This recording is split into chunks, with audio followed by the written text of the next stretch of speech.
Welcome to another We Quantum are Conversation. where we I'm came Loren from, and so Gailey, we and I invite you to sit back as we enter the quantum realm, that space of the greater part of you. It is your connection to infinite possibilities, infinite potential, and infinite mastery.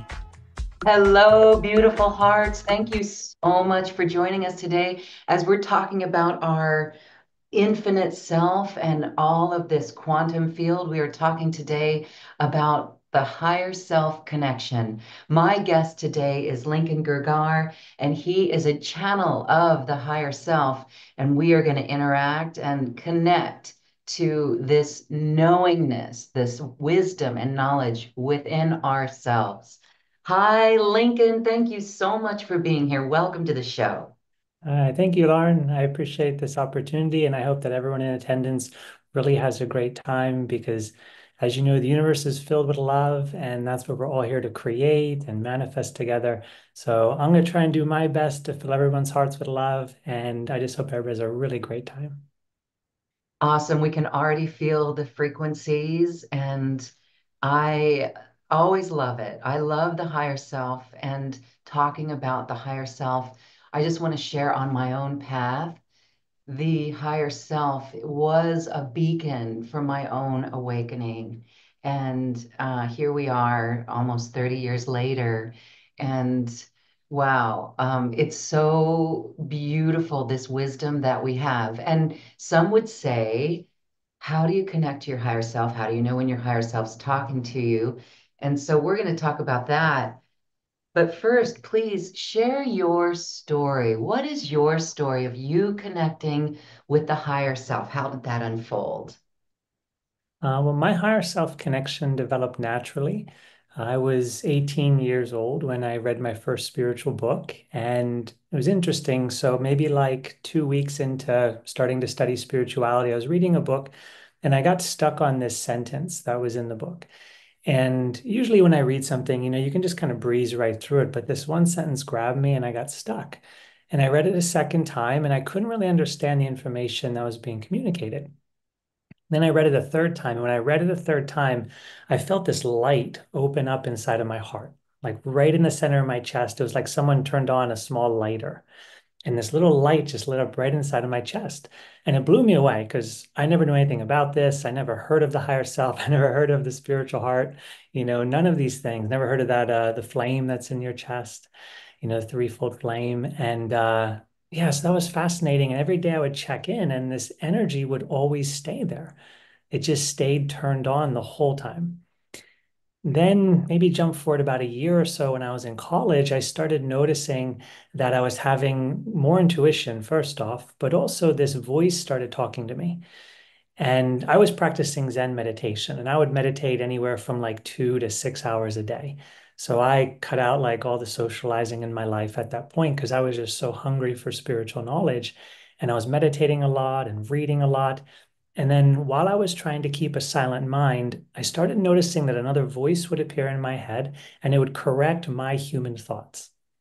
So I was having like normal human thoughts. And usually like when like stressful thoughts would happen or I'd like judge somebody or I'd be hard on myself, this other voice would come in and give me wisdom.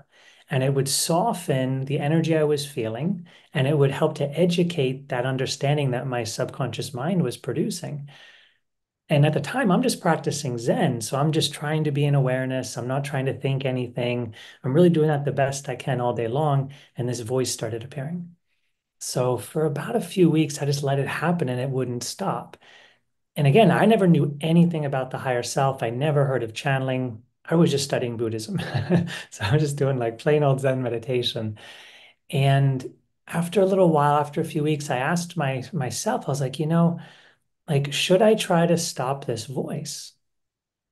But according to Zen, you just let everything be natural. You just let everything flow. And so I just trusted and I let it flow. And then after a little while, I wanted to communicate with it. So I started asking it questions like, who are you? And it would say, we're your higher self. And And I was like, okay, I don't really know what that is. And I'd Google search it. 25 years ago, I'd look up on the internet and you get some information back then, not a whole lot. Like there were just basic websites, like one book I think was written by Edgar Casey on the higher self, something like that. And so I started experimenting with it and then I had some fun. So for me, I was college educated and I'm, kind of technical in my thinking.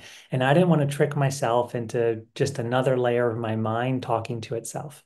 Because I was studying Buddhism real intensely and you got to be careful. Sometimes your ego tricks you and you think it's intuition, but it's actually the ego. And so I started to test out this higher self intuition on my tests at school. And when when I wouldn't know the answer to a question, and I like didn't know it, like my human brain had no idea, I would ask my intuition. And at that point, I wasn't good enough to like really trust the thought process. I could have the conversations, but I still wasn't trusting of it. But one thing I noticed when it would give me the answer, it would also give me a feeling inside of my body or inside of my aura, like my chest area. And so I started like tuning into this feeling. And when I would read the multiple choice answer, that was like the intuitive one, I would feel my heart light up, like this energy kind of like pushing me forward. And I was like, huh, that was interesting. Like one of the four multiple choice answers, this intuition wanted me to pick. And so I'd mark it down on the test. Now, I was still trying to learn all this stuff, so my logical mind was pretty strong, and I would do two answers, and I'd mark like little dots. I would do a dot next to my logical mind and a little dash next to my intuitive answer. And I was afraid that the teacher would catch me, like, think I was cheating. So I did it like real small on the test. So when I'd get the test back, I could see if my intuitive answer was correct. And then I would just, while I was taking the test, choose whatever answer I thought was going to work. And every single time my intuitive answer was right. But I didn't always pick it. Sometimes I would pick, my logical mind answer, I get the question wrong.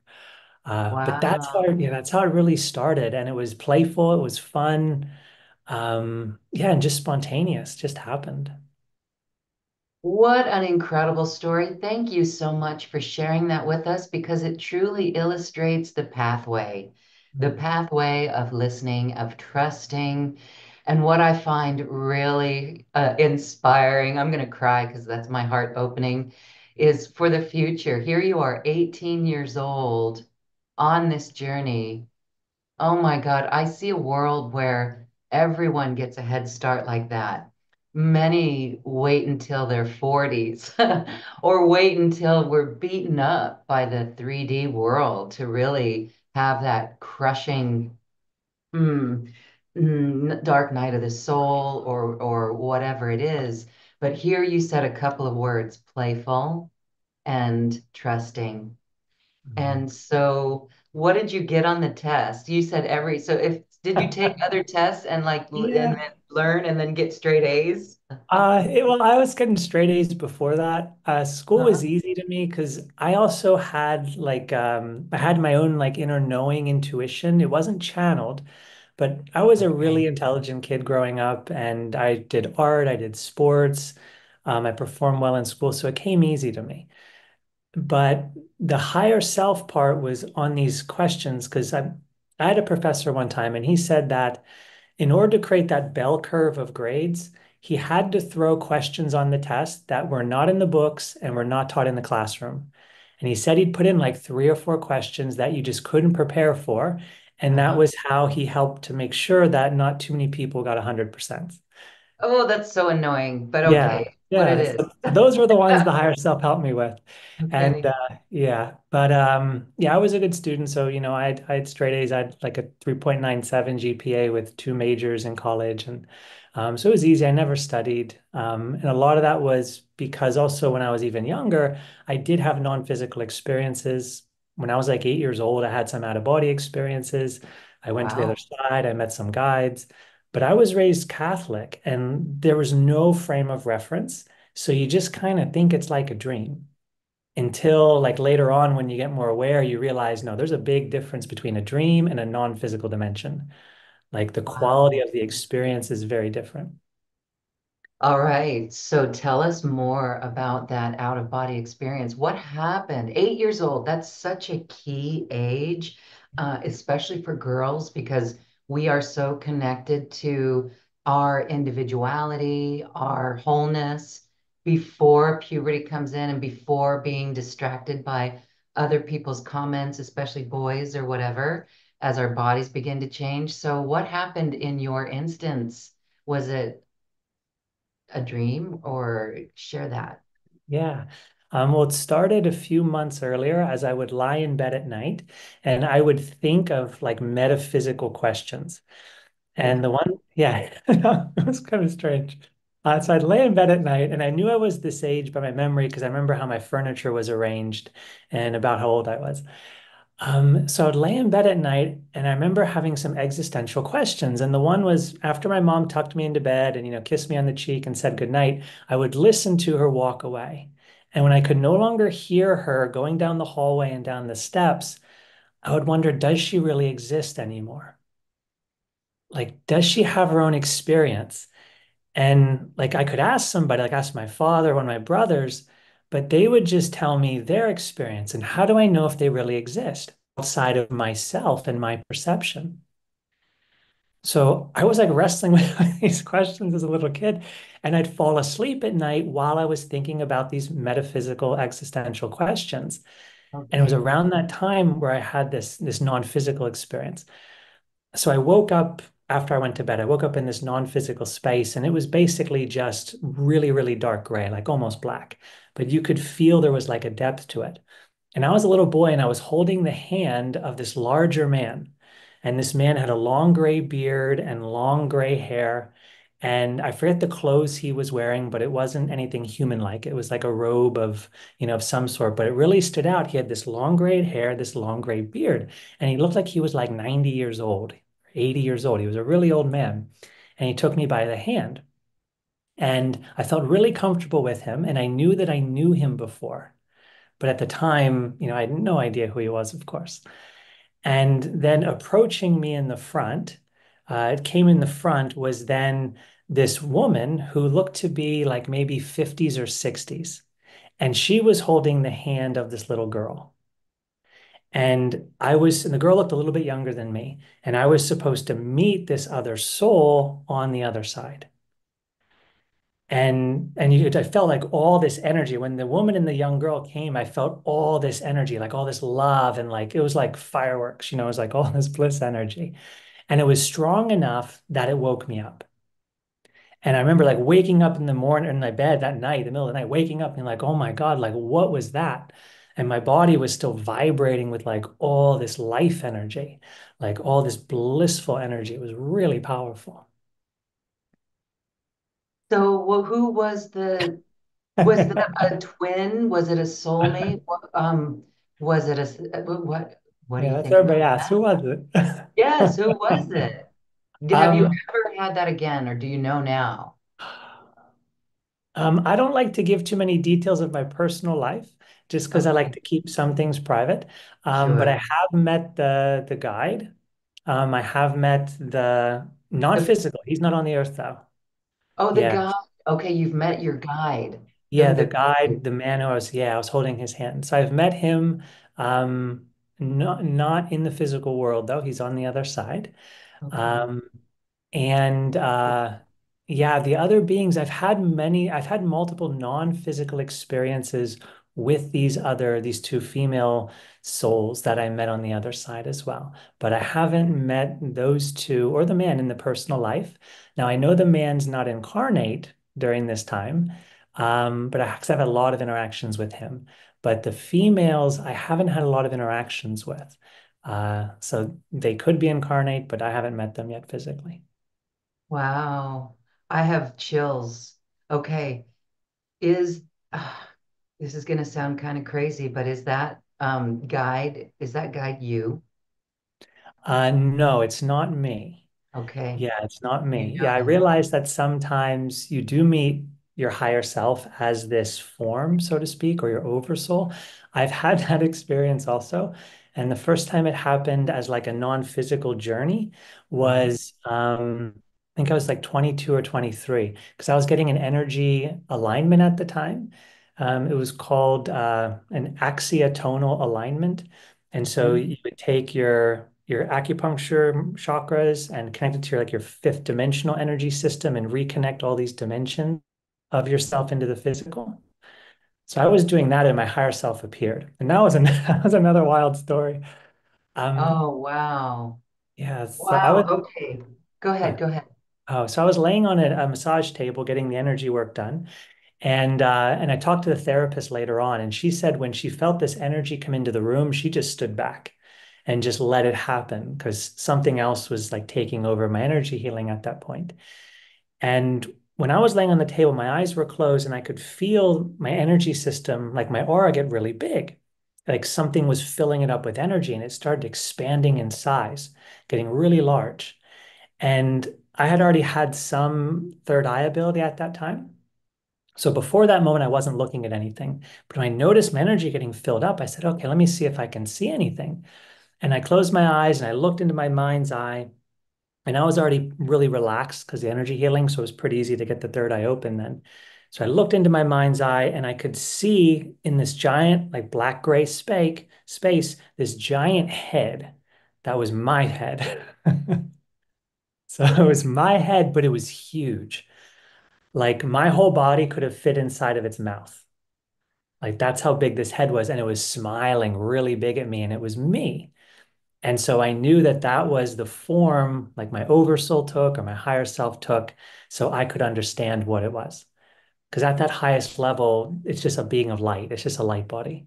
But it takes these shapes to communicate something to us so we understand it. So this giant head started approaching from this distance, and I felt my energy get really, really strong, like super strong, stronger than I've ever felt before. And this bigger version, a taller version of me came out of its smiling mouth. And this version was a few feet taller than me, like maybe 2 feet taller than me. And it floated towards me. And as it was floating, my energy system got really big, like I was getting ready to receive it. And as it came into me in that non-physical perceptual state, my physical energy system created another expression from my body, and it filled out the bigger aura that my higher self built for me. So going into the vision, it's like I was getting channeled energy at the time, and I wasn't doing channeling yet myself. And I got bigger and bigger aura, but then as this second part came in, it integrated into myself. So my energy got bigger then in this bigger aura. And then that took a little while, like 30 seconds to calm down. And then the big aura started getting smaller again. And I was really impressed. I was like blown away, like, what was that? I never had anything like that happen before. And then, like a few minutes later, like 10 or 20 minutes later, in that same energy healing, it happened again. My energy got really big. I looked again, and the head was there smiling at me, all this love you could feel. And then out of its mouth came another version of me. But this one was only like maybe like 6 inches or a foot taller than the first one. So it wasn't as big. It was a little upgrade. And that came into me as well. And I got a little bit fuller than when that second download came into me. And then Wow. yeah, 3 months later, I started channeling the higher self. You have embodied, we call this embodiment. Mm. And I, again, want to just say there's so much hope for our world when you started so early on your path. Again, I just love that. And everyone watching and listening can now see the importance of really supporting the younger generation in this.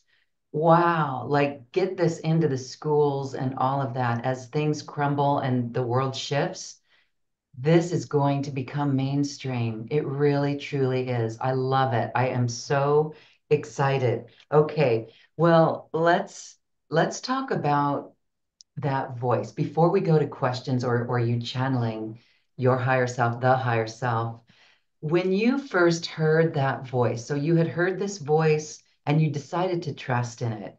And I love it because, as you mentioned, this light that you felt within you, do you know that there is the threefold flame of the heart in the Buddhist or even the Naropa, like the Tibetan Buddhism? There's one teacher, Rinpoche Chopra Rinpoche Trungpa, who says it's a pilot light, and it's almost like that lit up. So that's beautiful. So that is our connection.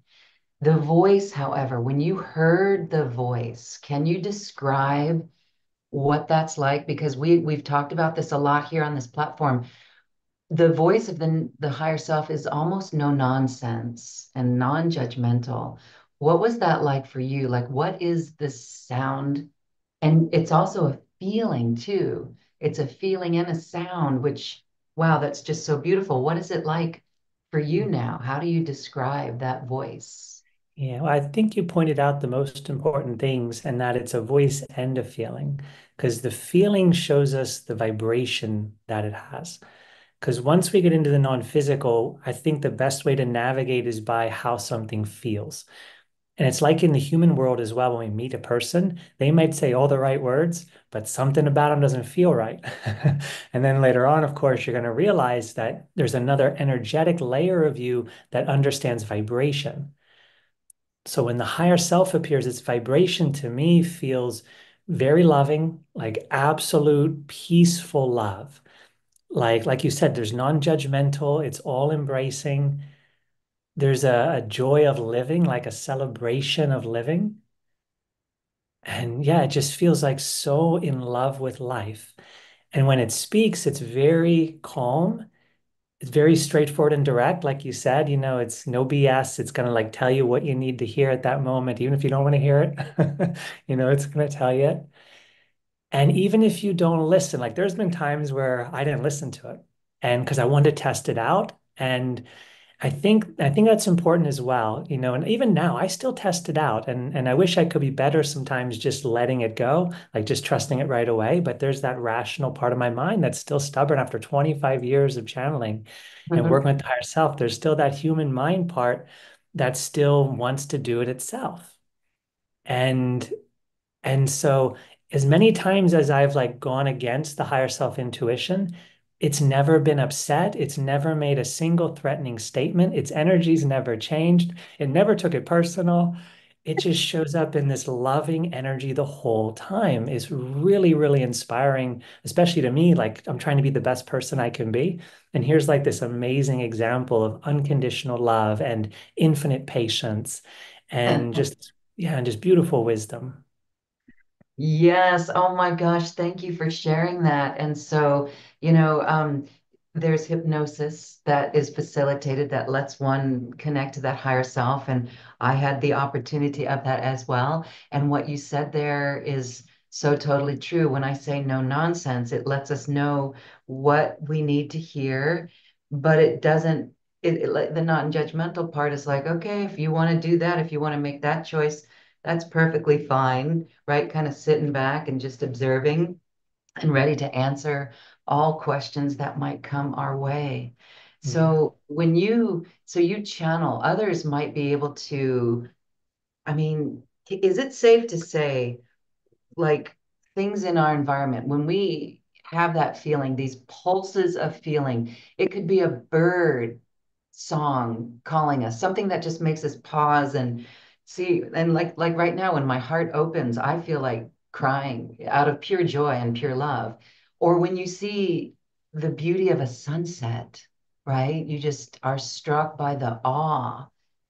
That is it safe to say we're connected in that way that the energy, it's an energy transfusion from our higher self? Yeah, I would think that those are moments when you step into your love of life. And it's like you're merging with that sunset, you're merging with that bird song.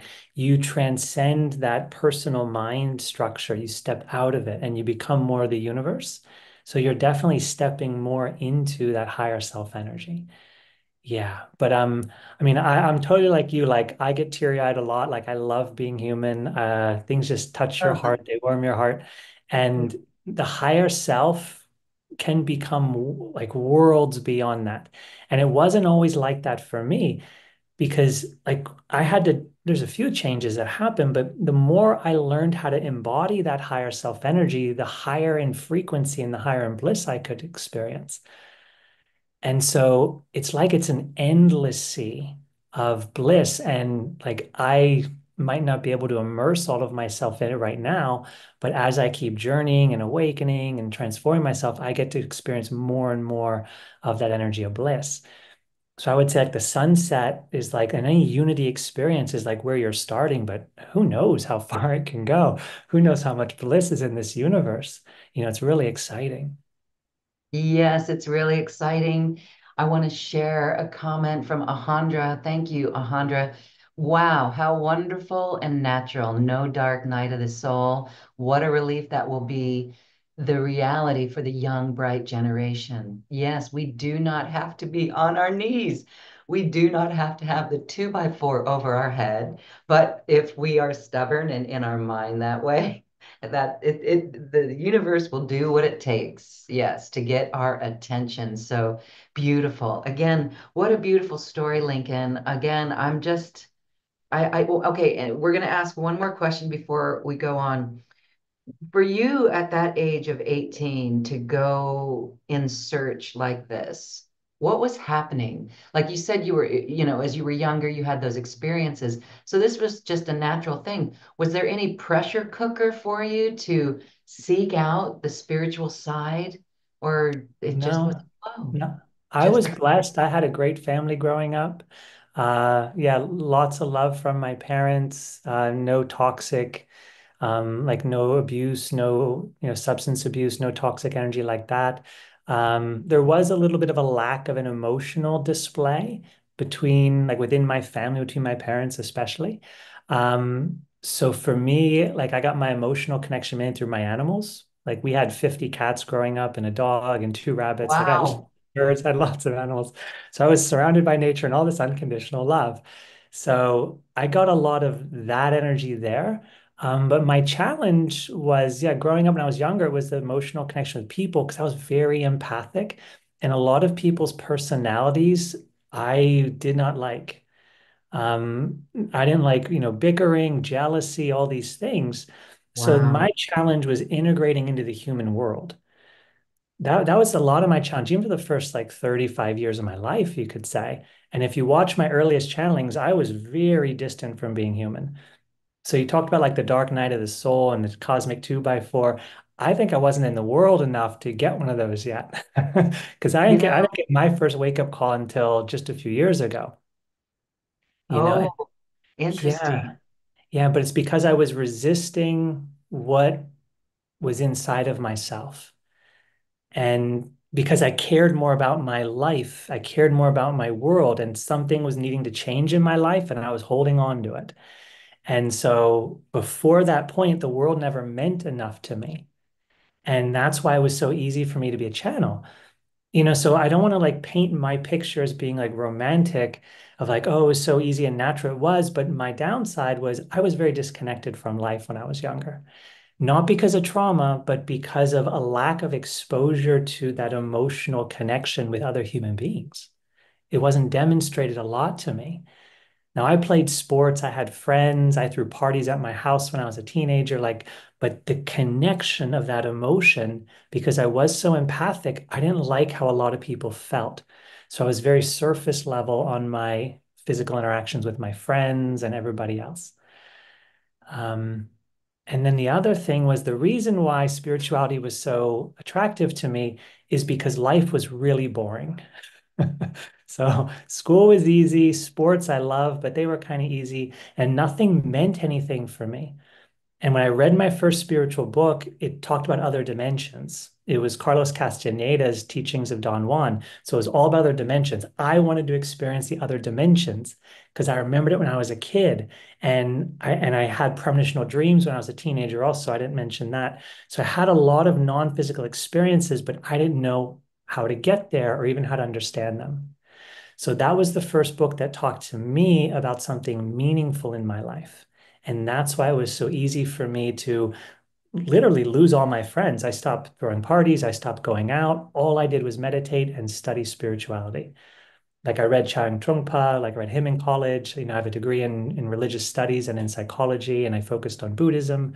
I wrote my dissertation on actually doing meditation in school systems.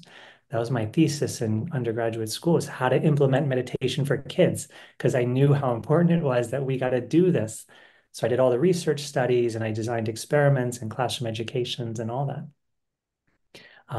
Yeah, so for me, like it Oh, was the lack of connection to the world. And then it's quite interesting that my journey with the higher self has taught me how to open my heart to the world and how to be loving and how to be more connected to everything. So for me, spirit was easy. Being human was missing. Being human's my journey. I'm backwards. yes. And so I'm going to ask it seems like, oh, maybe you have not been human that much.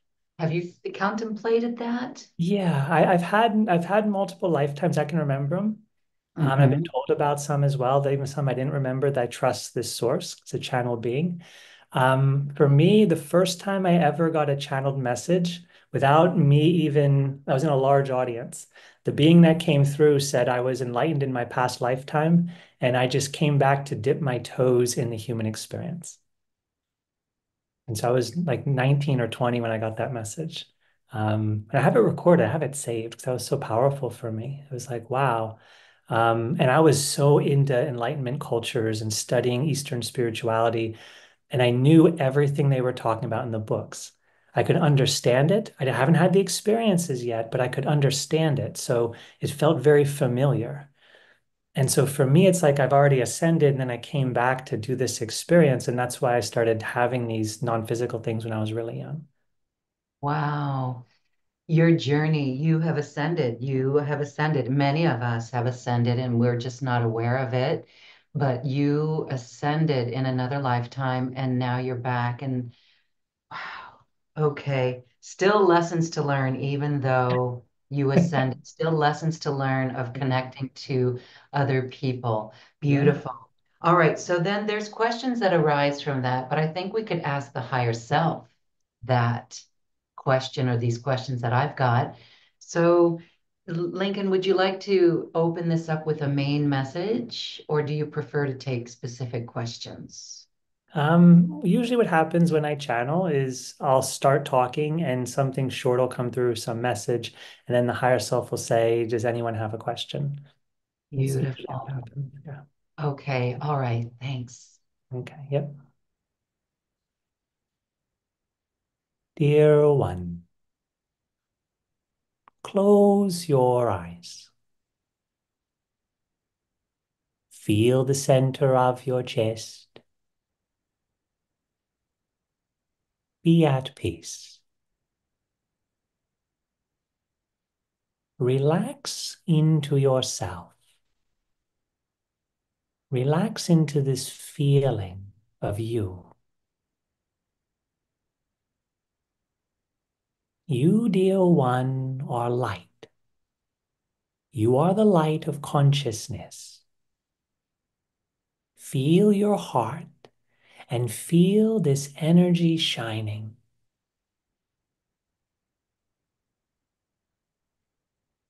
It's a gentle feeling, and it increases the more you stay focused upon it.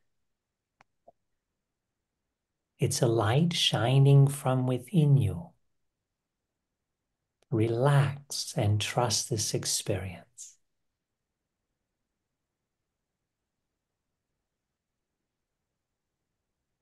You, dear one, are the light, and you are here to shine your light into creation. That's how you discover yourself. That's how you reveal yourself to your human form.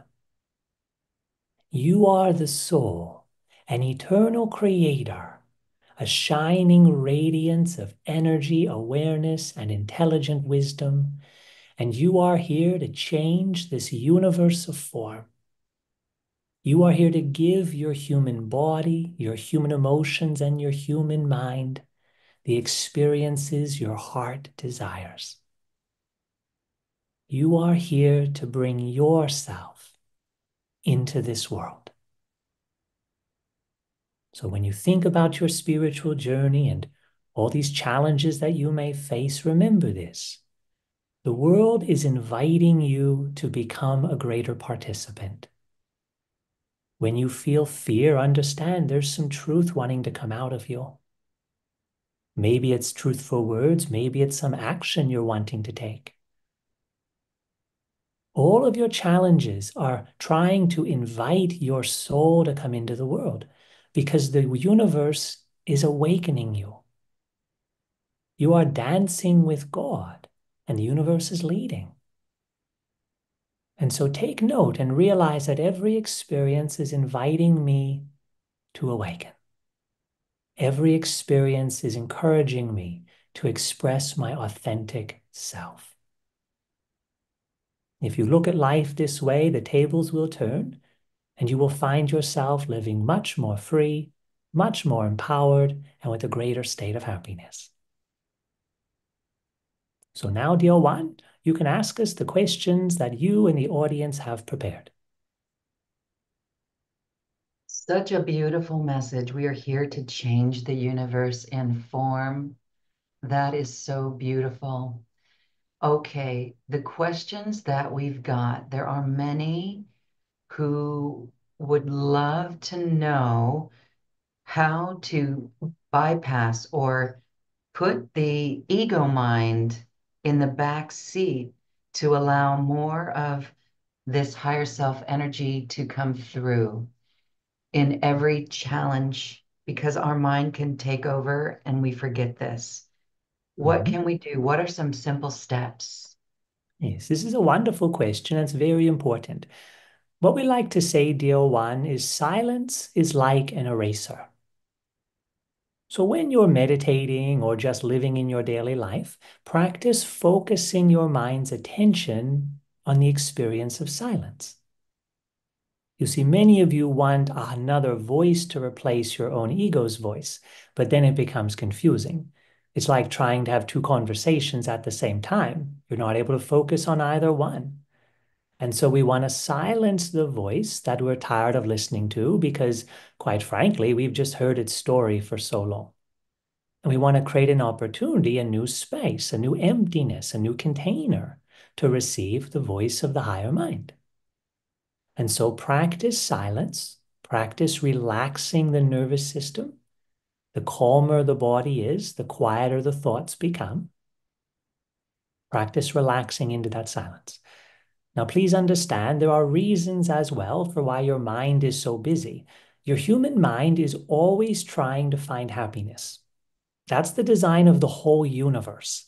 Now, of course, the greater the state of happiness, the greater the experience of connection and unity, and also the higher vibration. Higher vibration means we're more connected to the creative energy of life or to the source of life. So everything's desiring happiness, including your human self. And when you have stressful thoughts, it's because your human mind is trying to work out a problem. There are things your human mind doesn't understand. There are traumas in your life that have confused you, and you have not yet found the solution to these experiences, and so your mind is still working. So there's two parts to answering your question. The first is silence, but the second is you need to try to resolve the challenging experiences that your mind has not yet found peace with. And so you have to do some inner work. Now, this is easy as well if you understand our advice. You don't have to go into the past. You can't change the past. And the past doesn't need to be changed because it's all a blessing from God. Instead, you have to look at the past and ask yourself, what is life trying to teach me? These difficult experiences, these cosmic 2x4s that hit you over the head, what were they trying to help me to realize? What about myself am I trying to discover? If you look at life as a progression into the future and as a journey into greater happiness, then it becomes clear that all of your challenging experiences that are still unresolved in your mind are here to help you awaken to greater truth about yourself. You don't have to heal the past because there's nothing wrong with it. Yes, it's painful. Yes, it's damaged. Yes, it's broken. But the only place to put them back together, all those broken parts of yourself, is in the present moment. And so you have to find the glue. And the glue, deal one, is always love, but you have to know where to put the glue. And that, deal one, is putting together the different pieces of confusion, putting them back together into wholeness so you have new knowledge. So you want to build in greater understanding and also create inner silence. You're evolving your human mind. When your human mind has resolved these challenges, it naturally becomes quiet.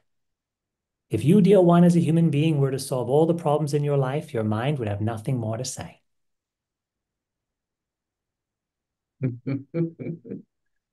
Thank you for that. That is pretty funny if we really think about that.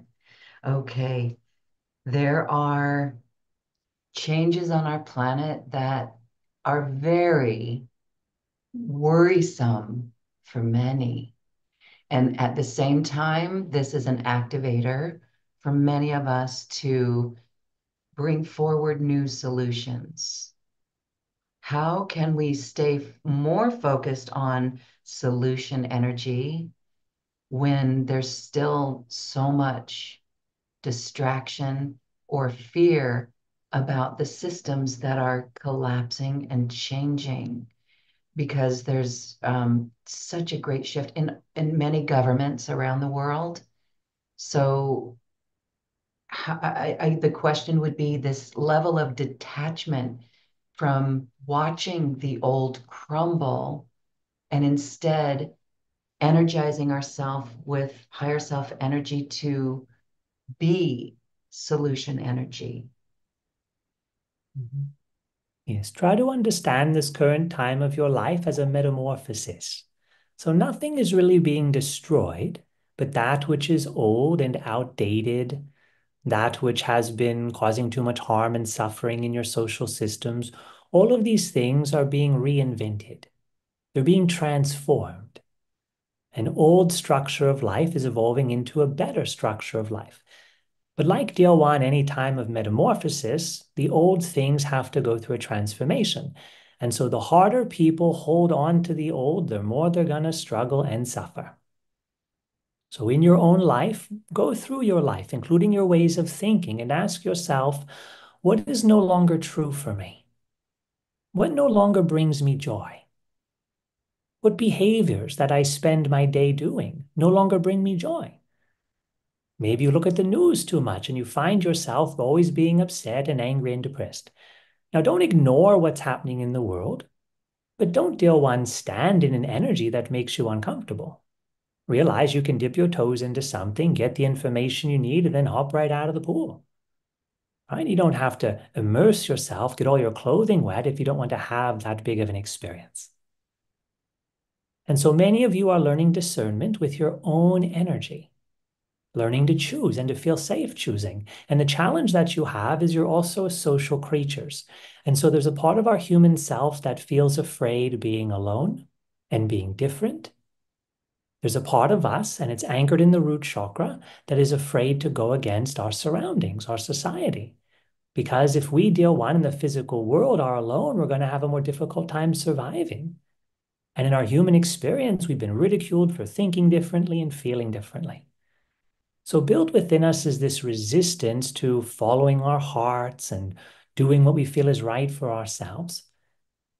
But if you look, dear one, at yourself as well, you'll realize you're already being shown the path ahead.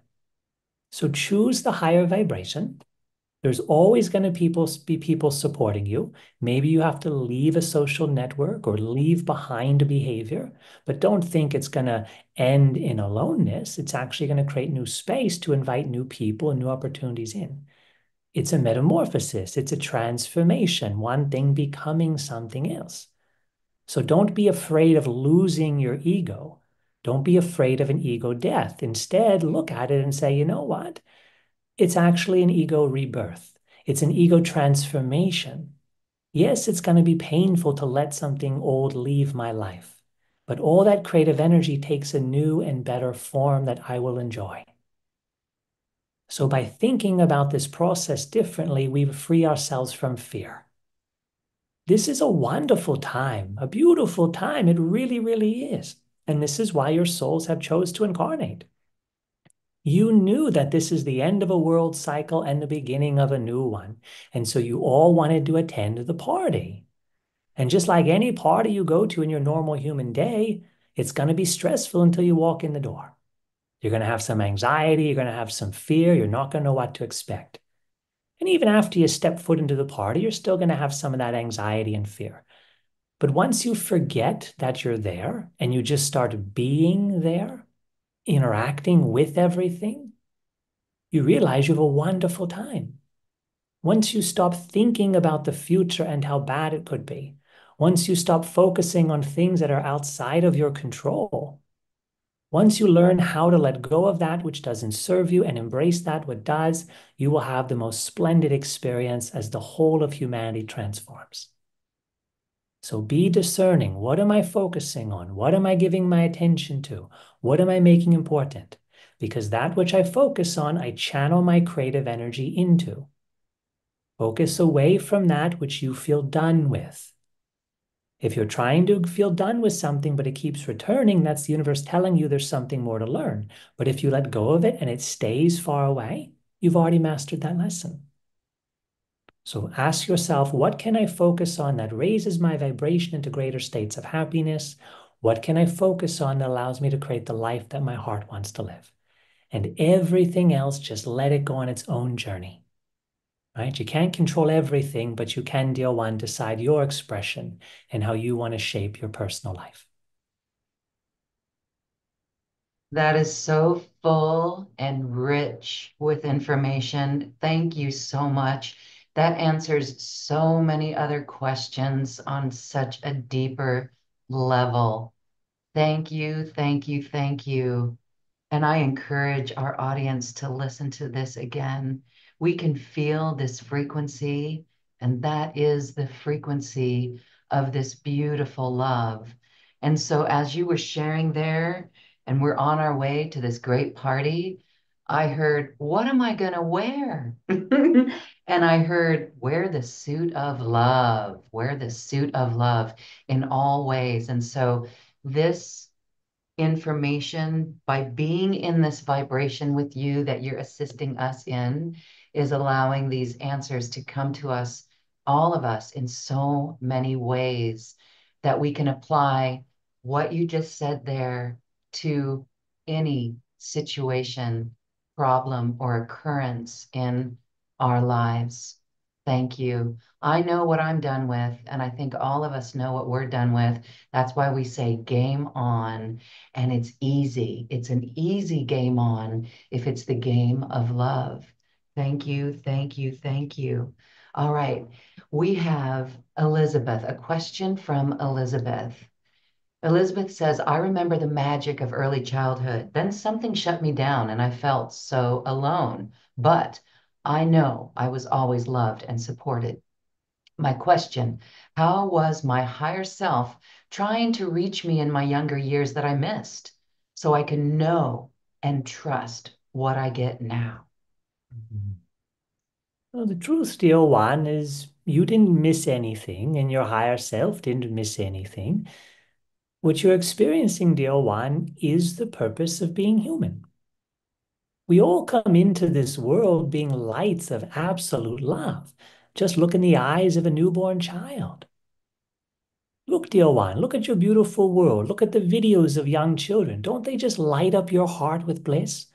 We all came into the world with our spiritual connection intact. We all came into the world shining with our spiritual hearts wide open because we needed to create those bonds of love with our parents and our family. And we also, dear one, just wanted to be ourselves when we first stepped foot on this earth. And then, dear one, we started to slowly inch our way into our human lessons of awakening. And these lessons, they help us so the next lifetime we can come in with even more love than we're already experiencing. So we all come in with light and love. We're very connected to our soul, but we're not very aware of the human reality. When we start coming into the human reality, it's usually about the ages of 6 to 10 years of age. It's different for different souls. And that's when we start to think for ourselves and sometimes get a little confused about our life. And that's okay. That's by design. It's not a mistake. You chose to come here to learn how to create your own reality. You see, dear one, you're God. Every one of you is God. God has decided, right, the universal consciousness, the all that is, God has decided to give itself infinite experiences for infinite time. And in order to do that, it has to create infinite souls, infinite perspectives of consciousness. And so each consciousness is having its own reality, while all realities are connected as one. It's like the one being a drop of water inside of the ocean. The ocean looks like one big pool of water, and yet out of it you can extract an infinite number of drops. And so the ocean is made of drops. The universe is made of consciousness, and it appears both individual and universal simultaneously. So everything in life, dear one, within this human reality is awakening itself to know what it is. It's remembering that it's God. In order to do that, there must be motivation. In order to learn something new, there has to be something propelling you forward. And so the suffering of your human life, including what you just shared, that feeling of aloneness, that becomes the catalyst that gets you to pursue higher things. The suffering in our lives is not punishment. This is a misunderstanding. The suffering in your life, what does it actually do? Let's look at it. Instead of throwing religious books and outdated teachings into our mind, let's actually observe what our experience is showing us, because we understand truth by understanding our experiences. When you suffer, what happens? There's a strong fire within you to find the solution. There's a motivation to learn something new, to act in certain ways. So suffering's the catalyst for change. And the journey is from suffering to happiness. It's from a feeling of separation and aloneness to unity consciousness. We are moving towards a connection with all of life, and that is called oneness and love.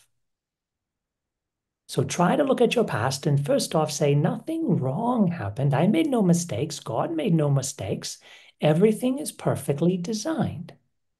How can I embrace this? How can I really embody what it means? How can I feel that everything in my life is perfect? When you step into that, you remove your resistance to your experiences. When you can truly feel the trust of this knowing that everything is perfect, you will feel, dear one, the brakes and the concrete boots come off of your body, and you will feel yourself propelling forward with great excitement and love. So look to the future and say instead, what do I want to experience? And it can be anything, because every soul is a God experiencing a different reality. Maybe you just want to experience peace and relaxation because you've been so eager for that for so long. Then give yourself that peace and relaxation, and it'll transform into some other desire at some point. We are so afraid to trust our desires because we're so afraid to trust ourselves, because as a humanity, we've been taught, don't trust life. Instead, we trust somebody else's rules, somebody else's teachings, somebody else's expectations of us. But what we need to do is learn how to trust what's happening right inside of us, inside of our awareness, and also, dear one, inside of our hearts. So let's stop thinking there are any mistakes. That's going to help you move forward. And then as you accept and embrace your past experience, you're going to have new eyes that aren't going to keep looking over your shoulder to the past. Instead, you're going to look ahead and say, wow, look at this unlimited future that's awaiting me. What do I want to put in it? Because the more you express into life, the less alone you feel. That aloneness, dear one, isn't coming from one person. It's coming from you wanting to express more of yourself. That's what aloneness is. That feeling of sadness or aloneness, it's saying, I desire connection. And the only way to connect is to express. I want people to see me, so I have to express myself first. I want people to know me. I have to express myself first. We resolve that feeling of aloneness when I need to connect. I need to express. I need to share myself with life and let life know me. You don't need anyone else's reaction to you. You just need your expression, and then just let life unfold. because you'll attract new things, you'll draw new expressions out of the people you already know. It'll be a wonderful experience as you give yourself permission to be a creator. That's what you're truly seeking. Thank you, thank you, thank you. You are answering so many questions with what you're speaking. That reflects the multidimensionality of us and what we are and what we came to do. Thank you. I love that we came here to express. And what are we expressing? This is so powerful that I feel so high and elevated right now. And I want to cry because I'm looking at situations in life, but now I know the answer. We show up in love in all ways, no matter what the rules are, what the situation is, we show up in love. So thank you. This is an activation just by you speaking, and I'm truly hoping that everyone is feeling this. Okay, here's a question from our beautiful brother, Randy. And Randy is in a lot of pain. Sometimes it's difficult for him to walk and accept his, Randy, please help me. Um, Maybe I'm not speaking the words right, but he has a question. Pain takes me out of my heart. Can you help with this? Mhm. Yes. And the human body is difficult, right? The human body is essentially everything your soul is not, right? It's often been taught that when you identify with your ego, then you're identifying with the false self. And the false is the opposite of the true. And so your body is temporary. Your body lives and dies. Your body has cravings. Your body has unfulfilled desires. And so your body has all these things that are opposite to you. And this includes the thought process and emotional conditioning, all of these things. It's all stored in the physical form. So it's challenging to have a body. It really is. We have a lot of compassion for you. And at the same time, your soul, you truly know why you chose this lifetime, why you designed it for yourself. Now try to accept this idea because it'll also support your growth. Accept that you chose this lifetime. And more than choosing it, you designed it because you knew that every experience, especially those that challenged you, were the perfect path for your awakening. So, with your body, every time you feel some discomfort, thank your body for an opportunity to love it. It's like a child. Every time the child is hurting, what does the mother or the father want to do? They want to express their love. And yes, parents, they get pushed to the ends of the earth with their patience. And having a body in pain, it pushes our souls to the ends of the earth with our patience. So it's a wonderful lesson. It's a beautiful teaching. So, of course, you love your body because if you stopped loving your body, you would disincarnate. When a soul truly stops loving their body, they leave. Now, natural death is different, of course. By natural death, you don't want to leave, it's just your time. But the bond of love is what connects you to your human body. So whenever you're in pain, just love your body and love your body in the way that it is being, just like a parent loves the child. Many of us have not been parented this way, but it's truly the best way to parent. It's called unconditional love. Now, we still educate, so we still treat the body well. If the body's tired, we put it to rest. We notice how food is affecting the body and we feed it the best way that allows the body to feel the best.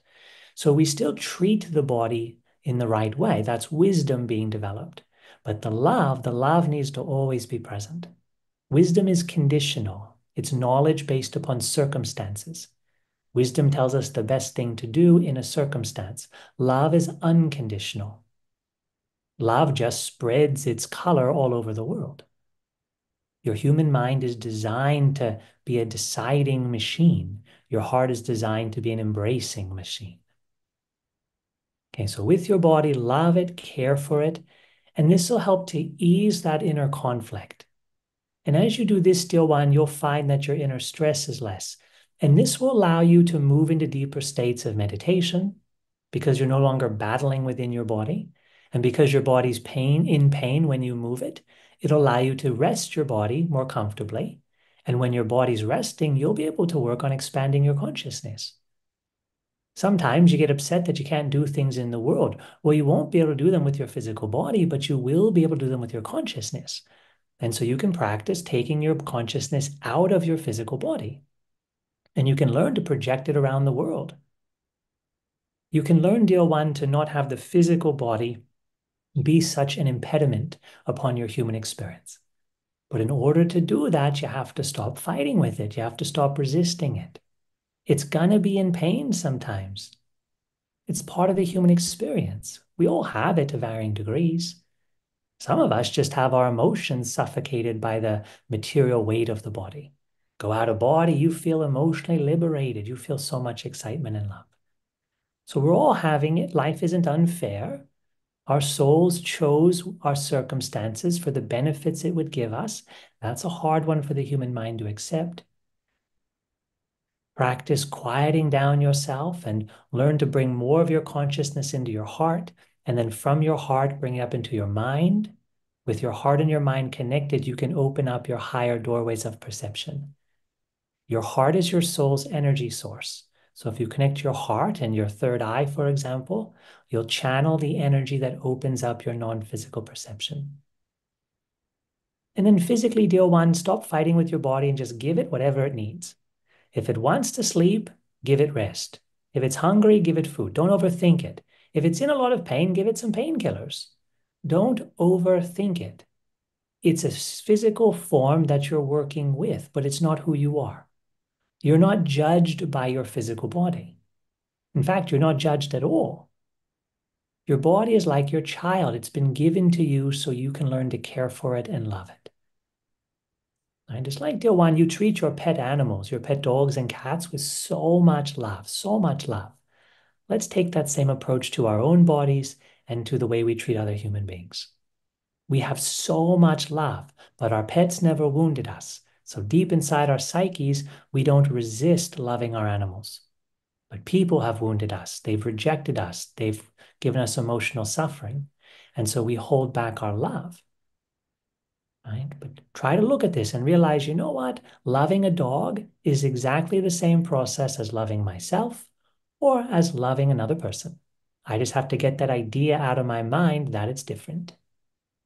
Now, with this advice, don't go scratching behind your best friend's ears, right? Don't go try to pull on your best friend's tail. They're not going to like it so much, right?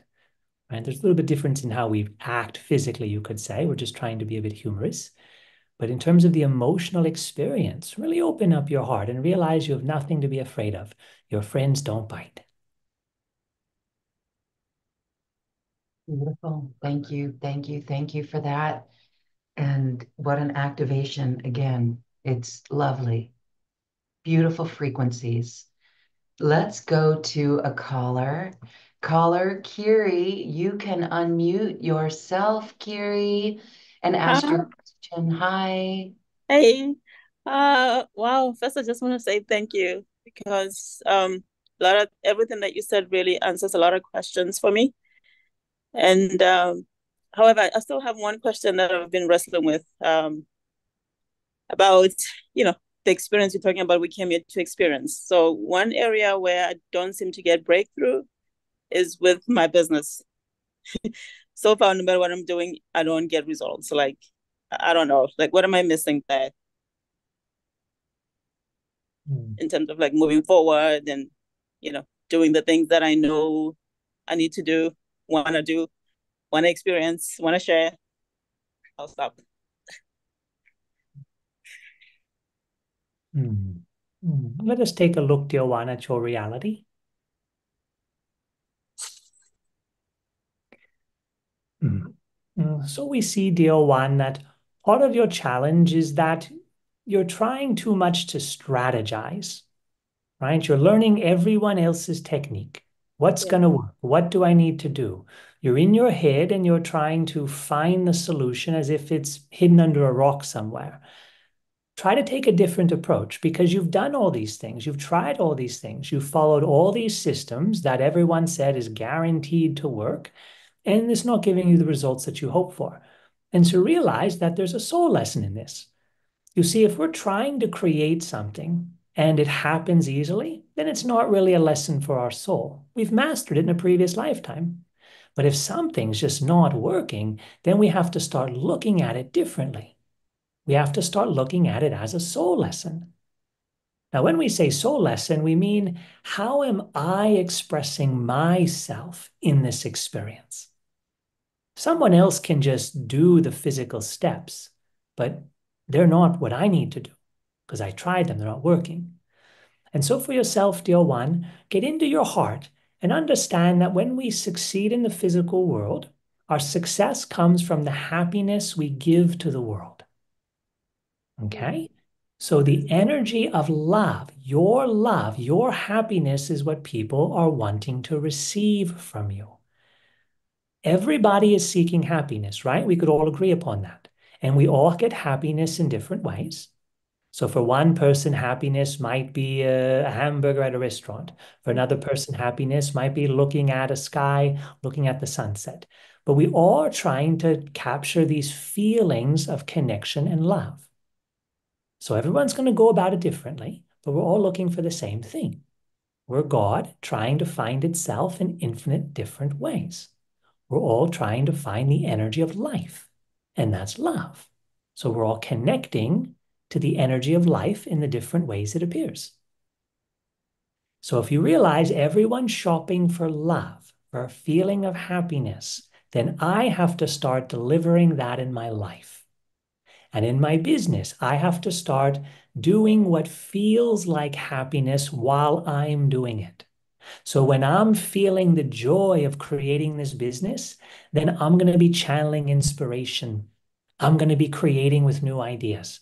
When I'm trying to tell somebody about my product or my service, for example, you want, dear one, to feel your love like you would love this person to experience this, that you would love to have the opportunity to share this with someone. And so be a little selfish in the sense that it's okay to want to be happy being yourself in the world. It's okay that you get happy wanting to sell something, right? Honor yourself in that way. We've been taught, especially in spirituality, to shame ourselves, like money's a bad thing. Like, oh, if I make $100 and I have to give away 50 and that makes me spiritual. We say, not necessarily. Right? What makes you spiritual is loving everything and seeing everything as God. And maybe, yes, you feel inspired to give away 50, or maybe sometimes you feel inspired to keep all 100. It doesn't matter when you're in that state of love because it's all God consciousness. So we want to express our happiness, express ourself out of the head, more in the heart, and feel like you're wanting to show the world your love. You're wanting to give the world more happiness. We're all in the business of creating happiness. And people do it in different ways, right? So we don't have to follow anyone else's design, but we must deliver it to the world. So learning about building a business and the accounting of a business and the marketing of a business, that can help us understand the physical avenues to deliver our happiness. Right? We have to know how these systems work so we can interact physically and reach an audience. But that doesn't decide how we express through those avenues. It doesn't determine how you feel when you're giving yourself this expression. Yeah, so come into your heart, feel the joy and happiness, and share it through your actions. Give that feeling because what you're here to do is you're here to increase the happiness of the world. Look at it like that. You're not here to take money. You'll receive money when you give happiness. When you make someone happy, they'll turn around and say, how much can I give you? Yeah. Right? Everybody's paying for happiness. Look at it like this. It's a whole new economy. Mm. We hope Okay. that. Thank you. Yes. Oh my gosh. Kiri, that's so beautiful, isn't it? Wow. Yes, it is. Yeah. Yeah. Oh, thank you for that question because that is so helpful for all of us. Thank you, Kiri. Thank you. Yes, thank you. Yeah. Right. Wow. Okay. You have hit it on the head because there's so many of us that are scared, literally scared to ask for money. So we are shifting this, right? We have shifted that into happiness and our creation. We are here to create happiness, to express happiness. I just have to reiterate that because that is reprogramming every cell in our bodies. I can feel that activation. Wow. All right. So let's get busy, everyone. Let's go dream big and express big, create happiness. It is what we came to do. We incarnated and said, we got this. All right. We have time for one more question. Is that okay? Yes. All right. This is very interesting, and I know it's going to speak to others. Janice says, I was told that after a car accident, I became a walk-in from Polaris, and that's why I can't sleep since I'm not fully embodied. Someone else told me that's not true. They just want to talk to me that I'm not a walk-in. What do you think, and what do they want from me? Mhm. Well, first, dear one, let's understand the terminology walk-in. So the way that we understand the terminology is that a different soul comes into the human body. So realistically, dear one, after your car accident, you would be a different person, right? You would have different set of desires, different tastes after the accident.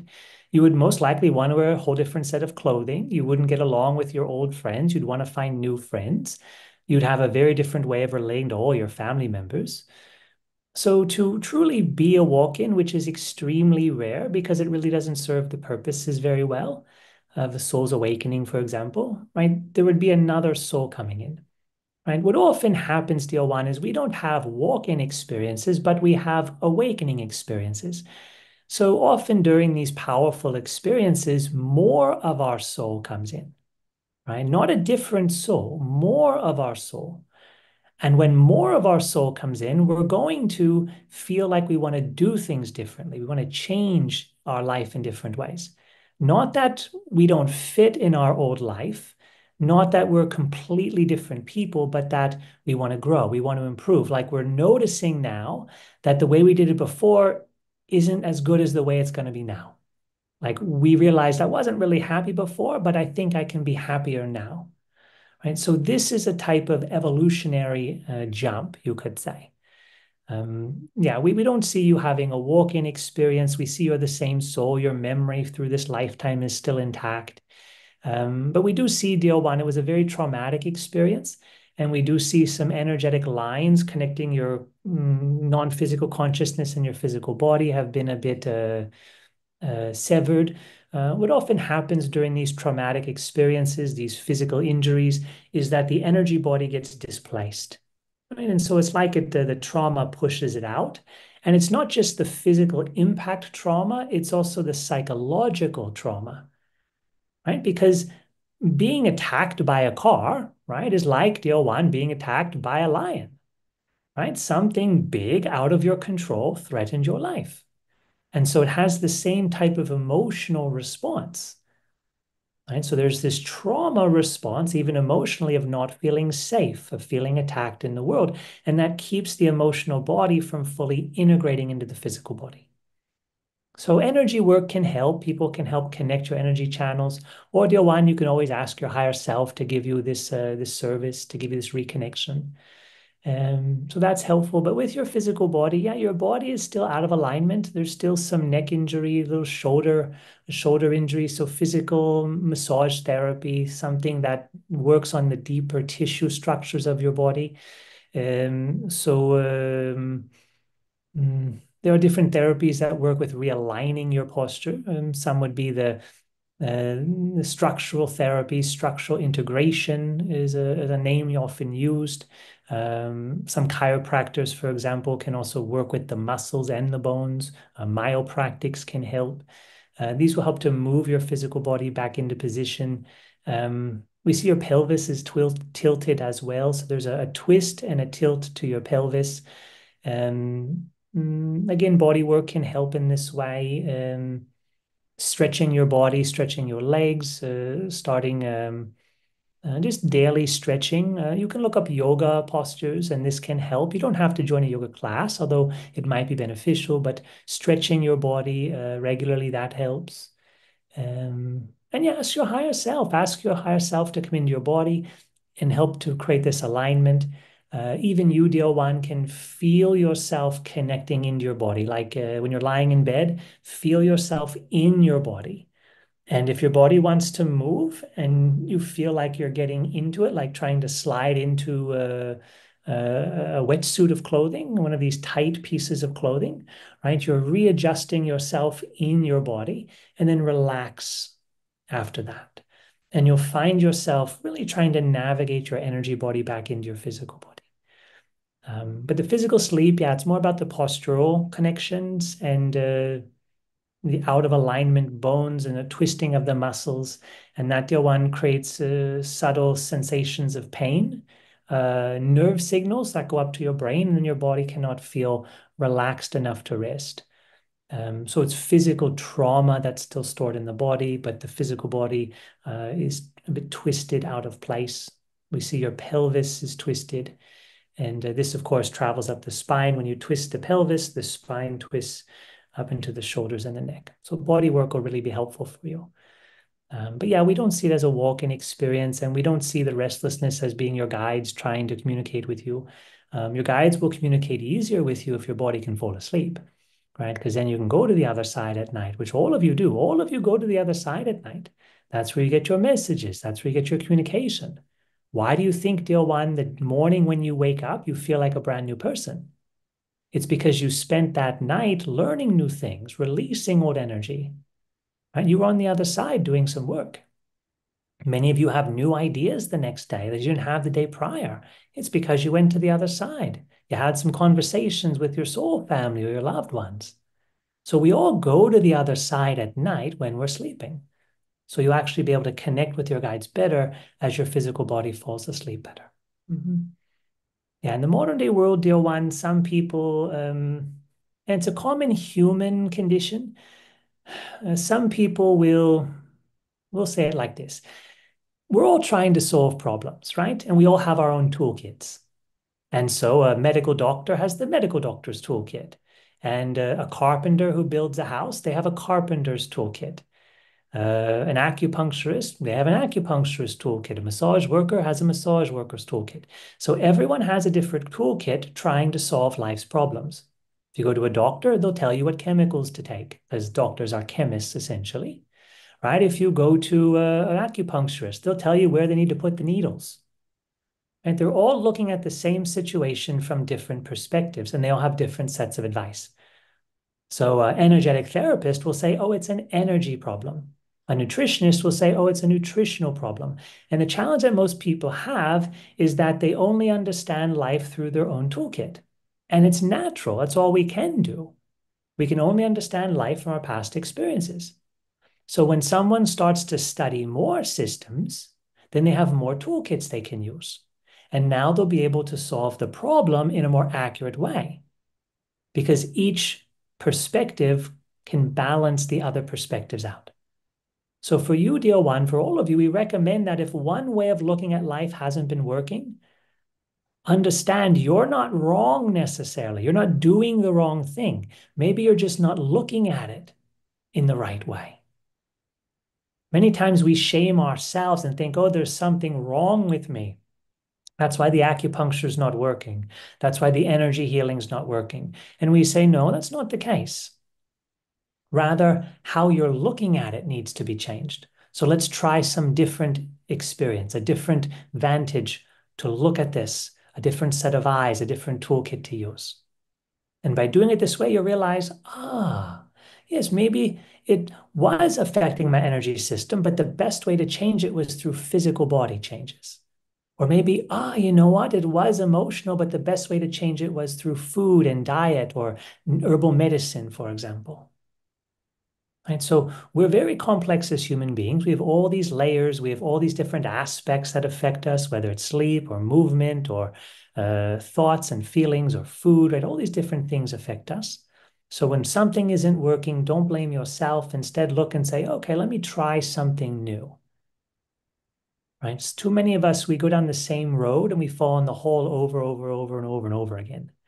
Instead of saying, let me try a different road. Let me try different therapy. Let me try a different perspective. Right? You'll find more success this way.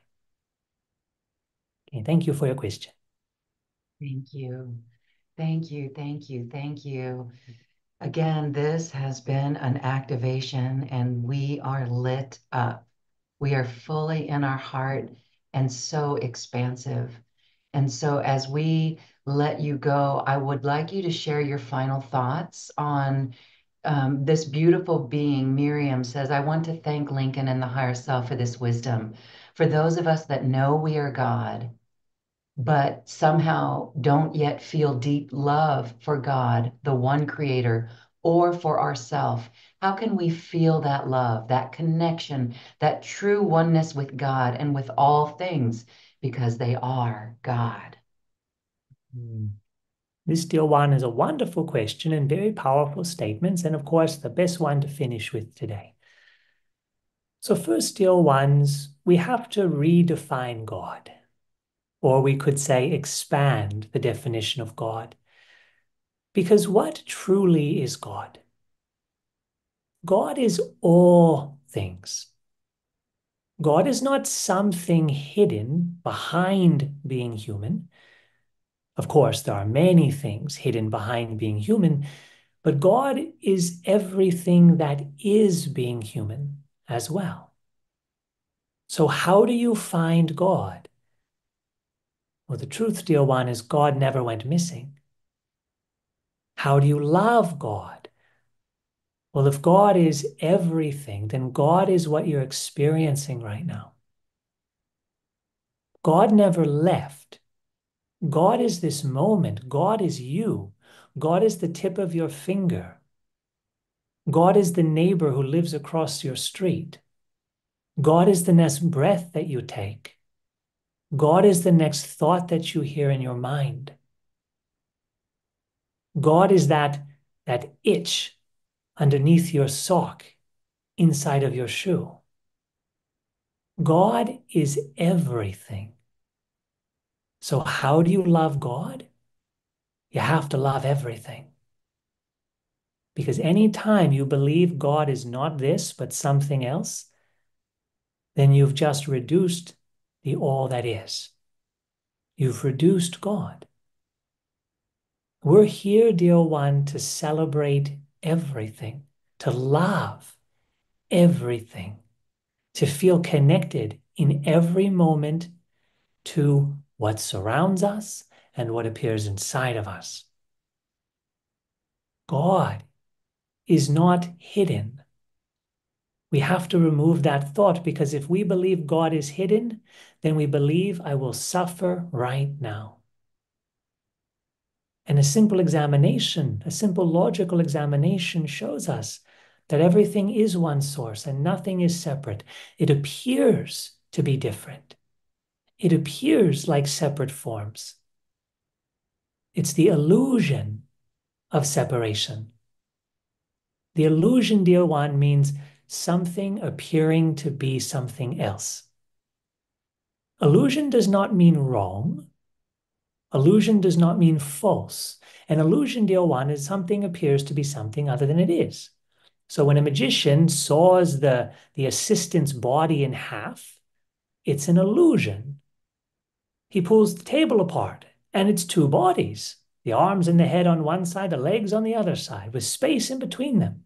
But it's an illusion. And so this world appears to not be God. And we think God is in some higher dimension. God is in my heart, but I can't share my heart with the world. God is not in this experience. God is not in this world. God is not in this politician. God is not in this war. These are all illusions in which we, dear one, have fallen for the trick. We've been deceived. And so the solution, dear one, is to ask ourselves, how can I open my heart to everything? It doesn't mean I'm going to lose my wisdom. Please understand this. The human understanding matures with more love. Knowledge grows into wisdom with more love. So we're also evolving as we become more connected. And we're not being ignorant in our love, right? Because sometimes we harm ourselves and we don't love ourselves and we don't listen to our intuition because we think we're supposed to agree with someone else and that's how we get their love. But that's not love. The belief that I'm going to get their love by doing what they want me to do, even though it feels wrong to me, that's not love. Love, dear one, is the feeling of opening your heart. And you're included, and the other person's included, and everything's included. And when all things are included, then your mind considers all the factors of a situation, and then you make the best choice that serves the highest good for everyone. And sometimes it means turning away from someone who's hurting you, even though you still love them. Doesn't mean you close your heart to them, doesn't mean you're cruel to them, but perhaps you say, this doesn't feel right. I love you, but I'm not going to act this way. I'm not going to stand here and have this conversation anymore.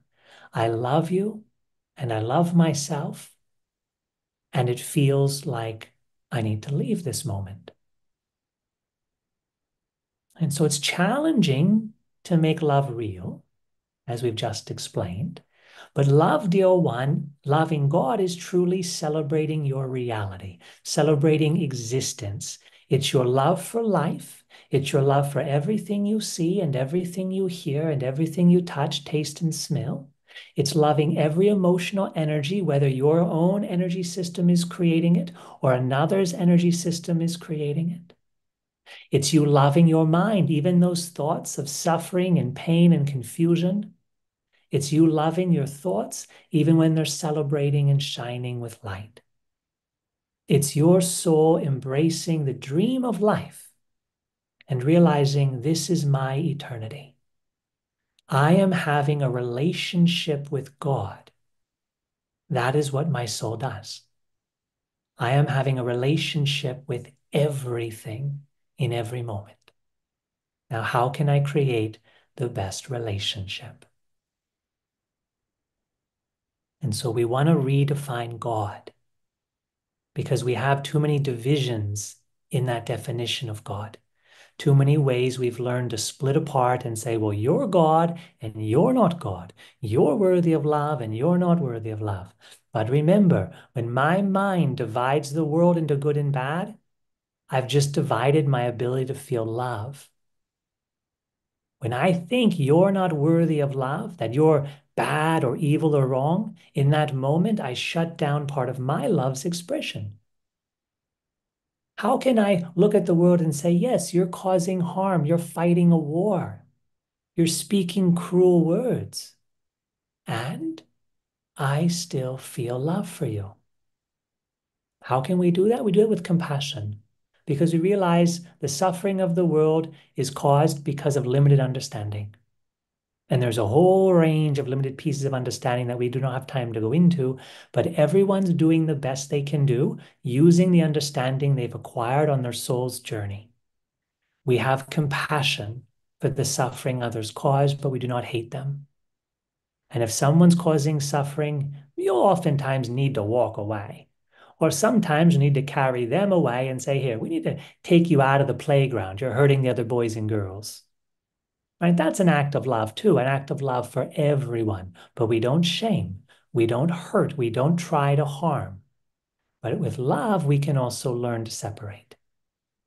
So creating separation in terms of moving objects away, moving your mind away, moving your emotional energies away, does not have to be hateful. It can be an act of love for self or an act of love for many people. And that's what wisdom shows us. So we don't want to take this human mind of black and white and impose it on the heart. Instead, we want the heart to lead the mind into higher states of understanding, into higher states of wisdom.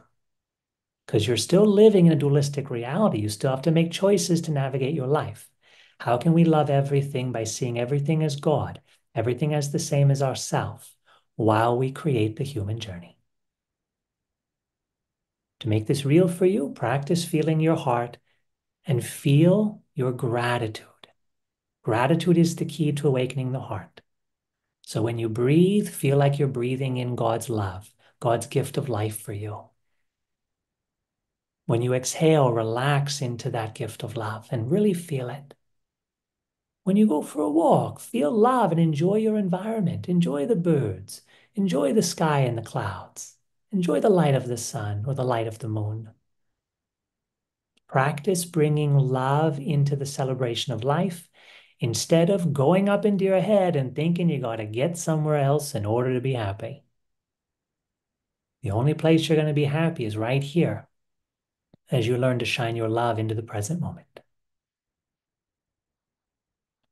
So we thank you, everyone. We thank you for joining with us. We thank you for this wonderful opportunity and all the questions you've asked. We truly hope that some of the things we shared bring love and light and peace and joy into your world. Remember, dear one, God put you at the center of your universe. You're the light that's here to shine. You're the light that ascends all of your reality. So celebrate your life, live from your heart, be that shining self that you know you truly can be. Namaste.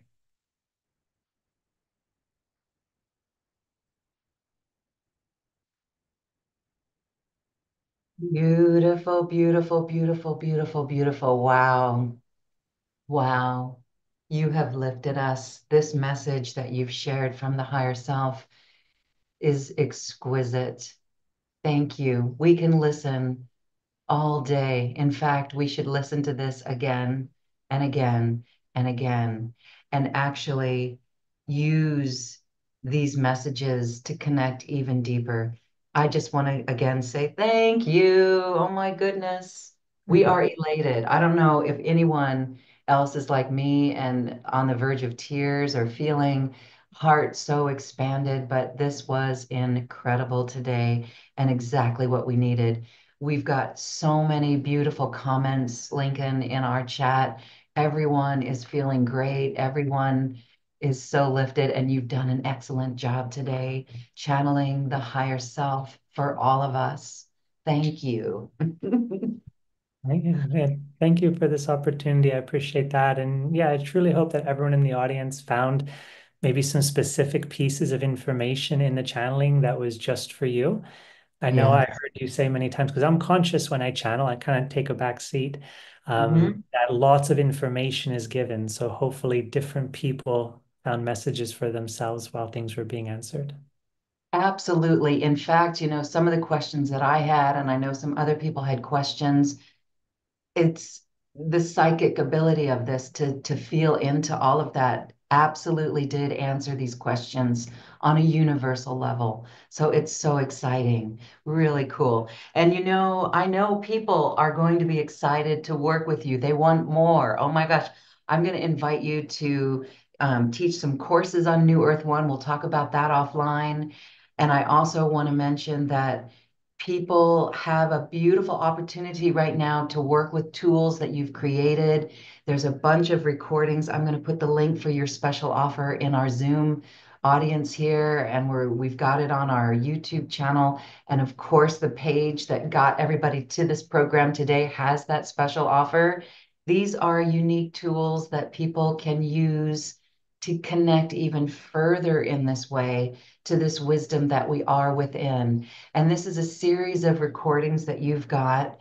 There's 8 of them in a very special bundle. I've got the titles here and everything. Can you share more about these recordings and how we can work with them? Yeah, certainly. Yeah, so there's 8 different recordings and they're all themed. So one's working with transforming fear, one's working on forgiving the past and any things that maybe we're carrying with us. There's another one for the ascension that's happening right now. So there's lots of different topics. Each audio album, so they were originally created as CDs or downloadable digital download albums. They have teachings, and then they also have a guided meditation, or in some cases, more than one guided meditation. It's all channeled. except for the introduction to sitting meditation, because that's more instructional. But they have meditations that you can use and you can continue to use.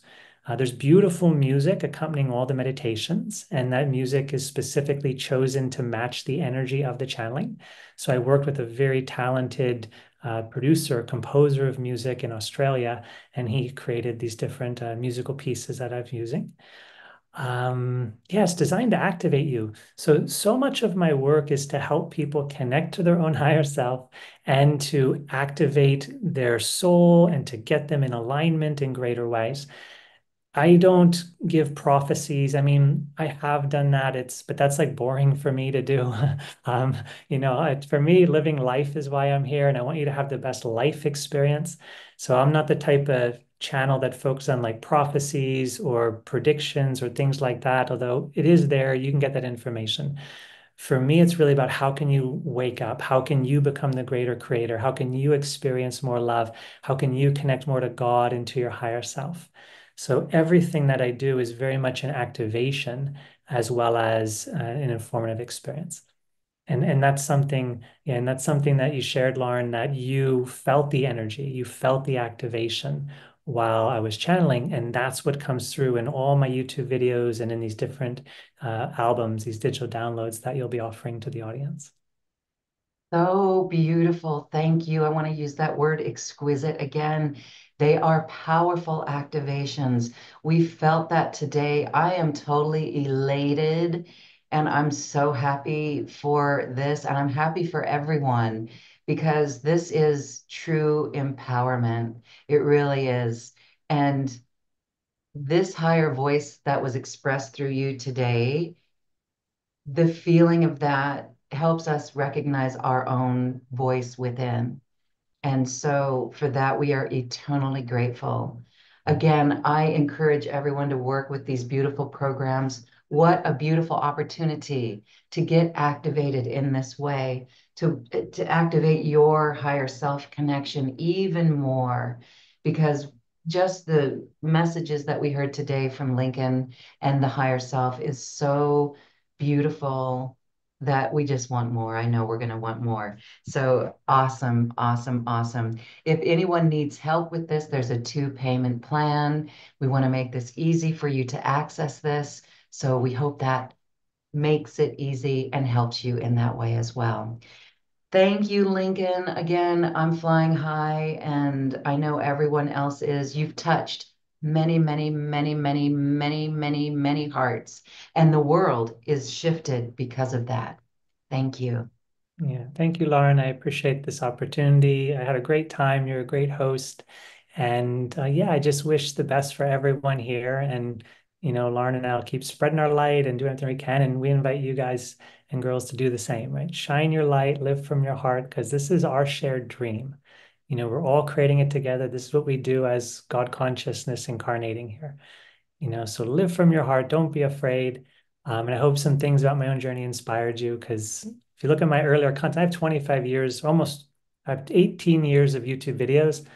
I've Oh, changed a lot. I mean, I'm a different person. You can see how different it's become by going to my earliest videos. And it's because I've put myself in that higher self energy and I've meditated on my heart and I've dedicated to myself in that way. And so I yeah. keep up all my videos as an inspiration for everyone on their path that, transformation is possible. It's what we're here to do. And if we just keep trusting it and we don't ever believe we're stuck and we just keep moving forward, we're going to become these amazing versions of ourselves that we couldn't even fathom a few years ago. Wow, that's so cool. Very, very powerful. Thank you again for showing the light in yourself and helping us find it in all of us. Thank you, thank you, thank you, Lincoln Gergar. We are so inspired and elevated. Yeah. Namaste. And namaste. Thank you, everyone, for your light. We love you. Bye. Thank you for listening to this quantum conversation, and thank you for dancing with us to the cosmic heart. As we raise our own vibration, we raise the vibration of the planet. This show is dedicated to you and all awakening hearts, as we are here to shine our bright light and amplify our love. I'm Loren Gailey, and from my sacred heart to yours, I honor your magnificent love and light.